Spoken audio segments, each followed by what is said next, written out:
జై శ్రీరామ్. జై శ్రీరామ్. భరత మాతా కి జై. ఓం నమః శివాయ. ఓం నమః శివాయ.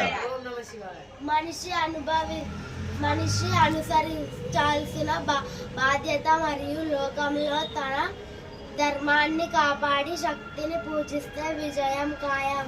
ఇది శ్రీకృష్ణుడు చెప్పబడింది. ధర్మాన్ని రక్షించే వారిని ధర్మం రక్షిస్తుంది. ఇది శ్రీరాముడు చెప్పబడింది. అందుకే మనల్ని రక్షించుకోవడం మన కర్తవ్యం. పాశ్చాత్య సంస్కృతి నుండి హిందూ ధర్మాన్ని నిలబెట్టగల పార్టీకి ఓటు వేయండి. జై శ్రీరామ్. ఏం పేరు నీ పేరు? నా పేరు జస్మి. ఎక్కడ, ఏ ఊరు మీది? నంద్యాల. ఎప్పుడు వచ్చావు ఇక్కడికి నువ్వు? నిన్న రాత్రి వచ్చావు. ఓకే, దర్శనం అయిపోయిందా? సో నువ్వు చేయాల్సిన పని ఏంది? మన హిందువులను మనం గౌరవించాలి. ఓకేనా? ఓకే, నువ్వు జై శ్రీరామ్ నువ్వు చెప్పండి. జై శ్రీరామ్. జై శ్రీరామ్. జై శ్రీరామ్. భారత్ మాతా కి జై. ఓం నమః శివాయ. ఓం నమః శివాయ.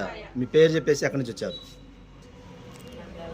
మీ పేరు? నా పేరు నాగరాజు, నంద్యాల నుంచి వచ్చాం. నిన్న సాయంత్రం ఇక్కడికి రావడం జరిగింది, దర్శనం చేసుకోవడం జరిగింది. ఇక్కడ హిందూ ధర్మశాస్త్రంలో దాదాపు 15 సంవత్సరాల నుంచి వీళ్ళు ఉచితంగా అకామిడేషన్ కావచ్చు, ఫుడ్ కావచ్చు, షెల్టర్ కావచ్చు, అన్నీ ఫ్రీగా ఇస్తున్నారు. ఇక్కడ ఫ్యాకల్టీ కూడా సూపర్గా ఉంది.